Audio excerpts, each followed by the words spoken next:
제가 올리는 유튜브 영상 중에서 관심을 좀 많이 갖는 물건 뭐가 있나 좀 보니까 토지 쪽에 관심들 많이 갖고 계시더라고요. 특히 유찰이 많이 된 물건들. 근데 사실은 경매에서 유찰이 이렇게 많이 되는 물건들에는 다 이유가 있는 거거든요. 그런데 이제 토지의 경우에는 뭐 여러 가지 이 사항들이 있겠죠.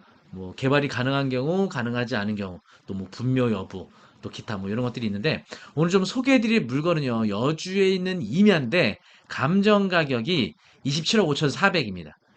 그런데 현재 최저가가 2억 2,600. 굉장히 많이 떨어졌죠? 감정가 대비 8%예요. 그리고 이 임야의 면적이 무려 17,700평. 평당가로 계산해 보니까 한 평당 12,700원 나와요. 엄청 저렴하죠? 자, 이게 그래서 무슨 일이 있냐 여기에 과연 좀 알아보도록 하겠습니다.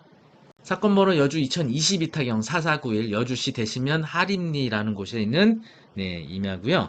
감정가 27억 5,400에서 최저가 2억 2,600, 8%입니다. 토지 면적 17,729평. 매각일은 6월 10일 수요일이고요. 일단은 이 물건에 대해서 몇 가지 점들을 확인하기 위해서 물건 명세서 보시면 정모 씨라는 사람이 농막 겸 경작지 점유자라고 돼 있어요. 본건 지상에 위치한 제시의 컨테이너 비닐하우스 점유 이용 중임. 제가 봤을 때는 이게 뭐 이제 그 다큐멘터리 그 저거 있잖아요. 프로그램 나는 자연인이다. 거기에 나오는 그런 유사한 분이 거주하고 있는 게 아닌가. 경매 사이트에 올라온 사진을 보니까 이렇게 냉장고도 있고요. 비닐하우스 그리고 컨테이너가 있어요. 그리고 분묘도 있더라고요. 그래서 그런 것들은 보시는 것처럼 매각에서 제외가 되고 있습니다. 이게 소유자 동산인 경우로 확인이 되면 매각에 포함을 할 텐데 이거는 소유자 것이 아닌 것으로 확인이 되고 있는 거죠. 사실 저도 이제 나는 자연인이다 이 프로그램 보면서 그 이제 거기다 이제 뭐 집을 짓고 거주하시는 분들이 자기 땅에 거주하는 것일까? 아니면 토지 소유자의 승낙을 받고 거주하는 것일까를 보면 그런 건축물들이 사실상은 허가받고 짓기는 좀 어려울 거거든요. 그러니까 임야에다가 그런 이제 주택을 정식 허가받고 지으려면 진입로, 도로에 대한 사항도 허가가 필요할 거고요.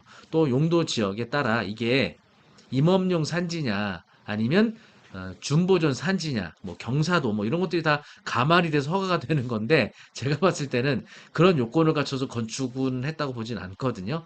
그런데 토지 소유자의 승낙을 받았냐 받지 않았느냐 이런 문제도 있을 것 같아요. 그래서 지금 이 그 임야에 있는 이제 컨테이너라든지 비닐하우스에 사람이 이 정모 씨라는 사람이 거주하고 있는 것으로 보여지는데 이분이 토지 소유자의 승낙을 받았든 받지 않았든 어쨌든 이것은 이제 임대차 계약을 뭐 적법하게 맺고 있다 하더라도 결국은 낙찰받게 되면 낙찰받은 사람에게 대항력 행사 못하죠. 낙찰받은 사람에게 대항하려면 토지의 지상권을 설정했어야 되는데 잠시 후에 보여드리겠지만 이분이 지상권 설정하지는 않았거든요. 단순한 토지 임대차에 의해서 또는 사용대차에 의해서 점유를 하고 있다고 하면 낙찰받은 사람에게 대항을 못하죠. 왜냐? 토지 임대차에 관한 보호 관련 규정은 없습니다. 주택임대차 보호법, 상가임대차 보호법은 있어요. 근데 토지임대차 보호법은 없어요. 네, 토지 임차에는 보호하는 법이 없기 때문에 소유자가 바뀌게 되면 새로운 소유주에게 자신의 임차권을 주장을 못하는 겁니다. 어쨌든 이분은 이제 명도를 해야 될 건데 뭐 특별히 뭐 명도할 어떤 그런 게 없다고 판단되면 이분하고 뭐 임대차 계약 맺고 또 뭐 거주하게 할 수도 있는데 돈이 없어서 비용을 지불하지 못한다. 그러면 무상의 대가인 사용대차로 거주하게 할 수는 있지만 이게 정식으로 이렇게 이제 계약을 맺고 거주하도록 해야지 그냥 아무 어떤 계약 조건 없이 그냥 점유를 허용해 버리면 나중에 이분이 점유로 인한 시효 취득으로 소유권을 가져갈 수도 있어요. 그래서 임대차 계약을 맺든 사용대차에 의한 계약을 맺든 어떤 토지 소유자가 특정 조건 하에 점유하고 있다는 것을 명문화하는 것이 되게 중요할 것 같습니다. 물론 이제 명도를 한다고 하면 뭐 비용을 지불해서 나가게 하는 방법도 있고요. 법원의 인도 명령에 의한 강제 집행도 가능하겠죠. 어쨌든 매각에서 제외되니까 이런 절차를 통해서 뭐 이분이 계속 거주하게 하던가 명도를 하던가 가부간의 결정을 해야겠죠. 그리고 이제 분묘에 대해서는 제가 여러 번 유튜브 영상을 통해 소개해드렸는데 이 분묘가 기지권이 성립하느냐 성립하지 않느냐에 따라 좀 다를 겁니다. 분묘기지권이 성립을 하든 안 하든 만약에 이것을 내가 다른 곳으로 이장을 하기 원한다고 하면 분묘의 연고자를 찾아야 돼요. 근데 이게 좀 어렵습니다.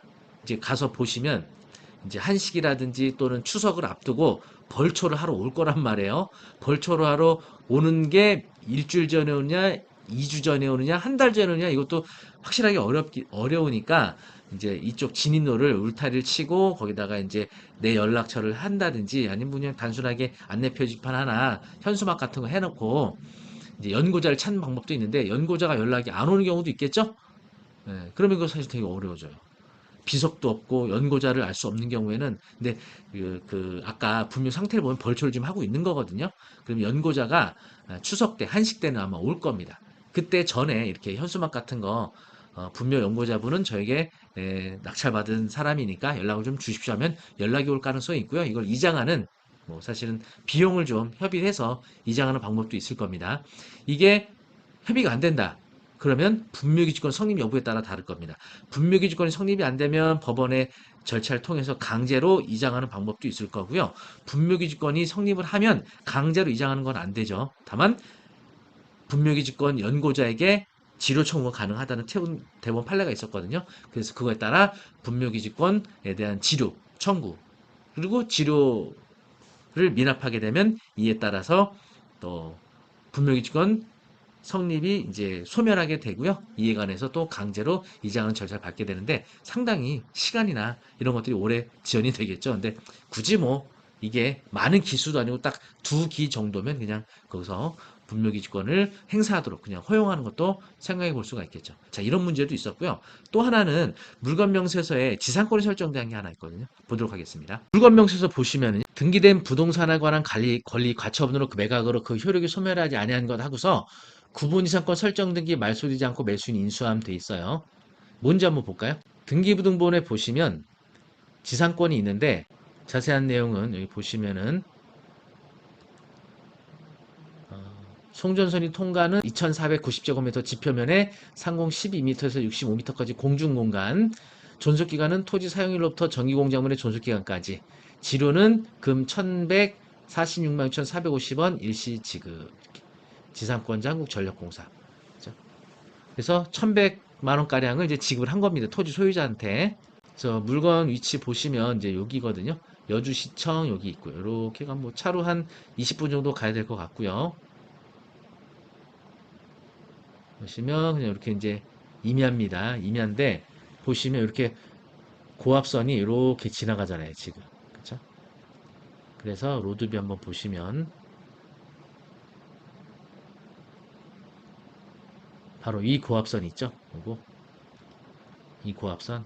예, 이 고압선이 지나가는 땅 밑에 땅이기 때문에 한전에서 지금 보상을 한 거죠. 그런데 특이한 거는 요 2023년도 11월 4일 새마을금고거래당이 말소 기준이잖아요.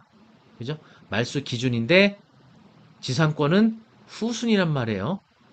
후순위 지상권인데 왜 매각으로 말소 안 시키고 인수를 시킬까? 의아해하시죠? 이와 관련된 민사집행법 보시면 110조 합의에 의한 매각 조건의 변경 최저 매각 가격 외 매각 조건은 법원 이해관계인 합의에 따라 바꿀 수 있다.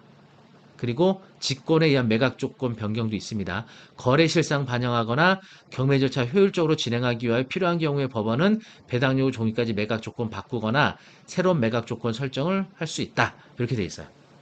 그래서 요 매각 물건 명세서 상에 이 말소 기준보다 후순위의 지상권이었지만 요거를 인수토록 매각 조건을 변경한 겁니다. 그죠?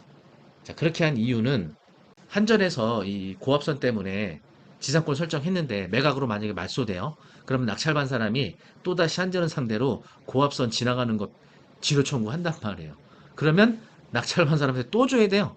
일단 소유권 바뀌면 만약에 또 경매로 또 소유권 바뀌면 또 준다? 이러면 한전이 금전적 손실이 크잖아요. 그래서 이런 것들을 감안해서 법원에서는 말소 기준보다 지상권이 후순위라 하더라도 매각으로 말소 안 되고 인수토록 하면 지상권은 계속 유효한 권리로 남아 있게 된다는 거죠. 그러면 이 지상권으로 인해서 결국은 낙찰받은 사람은 지료 청구를 못 하는 거죠. 일시금 지급이라고 거기 써 있으니까.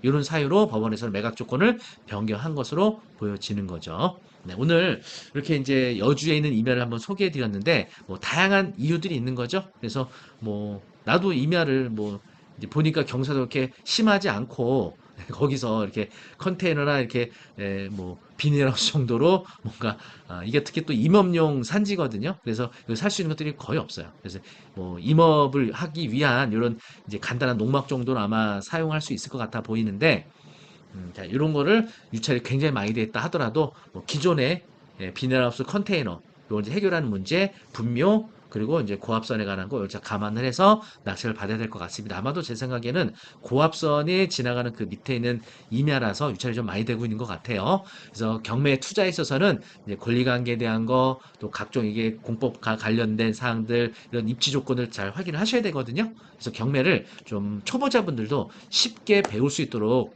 저희가 롯데백화점 강남점 문화센터에서 6월 11일 화요일 오후 1시 개강을 하게 됩니다. 그래서 오후에 시간 되시는 분들은 오후 1시부터 3시까지 2시간씩 총 4주에 걸쳐서 경매 기초과정 강의를 하게 될 거거든요. 수인분당에서 한티역 바로 앞에 롯데백화점 문화센터에서 진행하니까 아, 경매 초보자분들 한번 오셔서 들어보시면 굉장히 재밌게 쉽게 경매를 배우실 수 있을 겁니다. 수강 신청 링크는 아래 올려드리도록 할게요. 다음에도 더 좋은 영상으로 찾아뵙겠습니다. 감사합니다.